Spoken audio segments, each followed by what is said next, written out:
After my mesquite trip, my truck broke down near Kayenta. It's cost me thousands of bucks by now. Had to buy a new car, part of that expense. Still want to keep my truck because then I can cross streams like this at Beaver Dam Wash. I'm finally here after so many years. Unintentionally, the Mataqua Road is closed. That's where I wanted to access the Tule. Now I have to come a little south of there via here, via the Beaver Dam Wash, which is quite running this May. This cotton-wooded May. Nice temps here, 60s, 70s. Everything is in bloom. So time to go collect some stuff, despite all the shit storms I've been through recently. Still not over. I could cross this Beaver Dam Wash with my old truck. Cannot do it so much with the new one, although I could probably get away with it. Don't want to mess around with it though. So I'm walking a couple extra miles here on the Utah side of things. The Nevadan part is relatively far upstream. The Tule Desert is right up there though, and that's where we're headed, via a different wash called Bull Run. This Beaver Dam Wash is quite silty. The silt is actively moving throughout. Not too cold. Standing in it comfortably right now, as a matter of fact. Just want to point out, it's going to be a great year for Chilopsis germination, I think. Desert willow likes disturbed washes that are wet to get a head start on things. Very active debris flows. Anyway, I gotta reserve space and battery for pictures this time. I have 2 days out here. Gotta run back to work, and then I'll be back in Nevada more permanently into later May and June. Permanently as in nice field weeks at a time in the north. Trying to wrap up the field guide, but also gonna find some badass shit, I'm sure.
Tule Desert, it's green.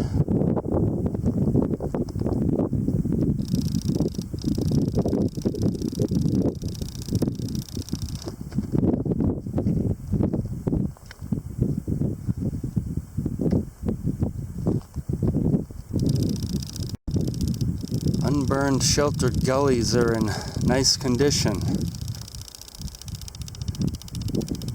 The burned and overgrazed upper slopes, not so much. You can see the cheatgrass swaying in the breeze up there. It's everywhere. It's forever changed the entire landscape here. Changed the fundamental colors of the landscape. It's all cheatgrass, all going brownish reddish this time of year. I should be more specific. It's the Madrid brome out here, not Bromus tectorum per se, although definitely a thing, of course, but it's more Bromus madritensis, Bromus rubens, whichever name we want to use. This one. It is brown and red.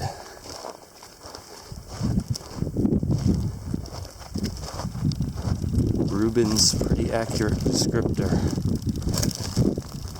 Must cover fields in the old world for a few months of the year.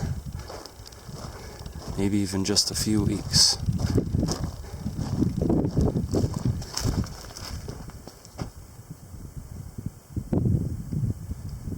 Just the Mediterranean basin, probably Spain, Madrid. And then when the fires come along and burn it all up, the Joshua trees get consumed as well, and they don't really come back. Although I've seen some exceptions where they do come back from the underground stalks, even though they're not really adapted for it. It's usually death for them.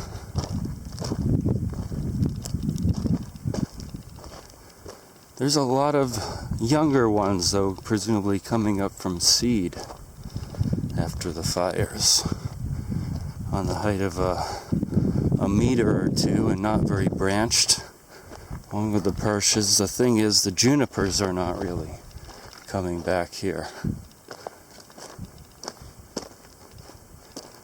The ones that are here didn't get consumed in the first place during whatever event this was. This is a mild cheatgrass situation. Red brome situation. Yeah, and the calocordyces suffer. They're still here. You could imagine them in much greater profusion along with the native mustards and borages, which have been displaced. Can't forget about erodium here as well. Another very common new member of this constituency. Some more common situation, commonly with far fewer Dahlias and verbenas.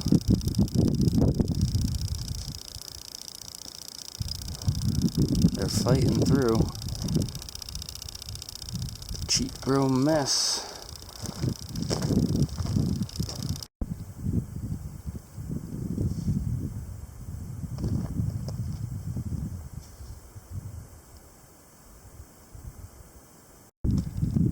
Some juniper finally starting to come back in this one location so far. All these burnt chaparral hillsides cheatgrassed the fuck up.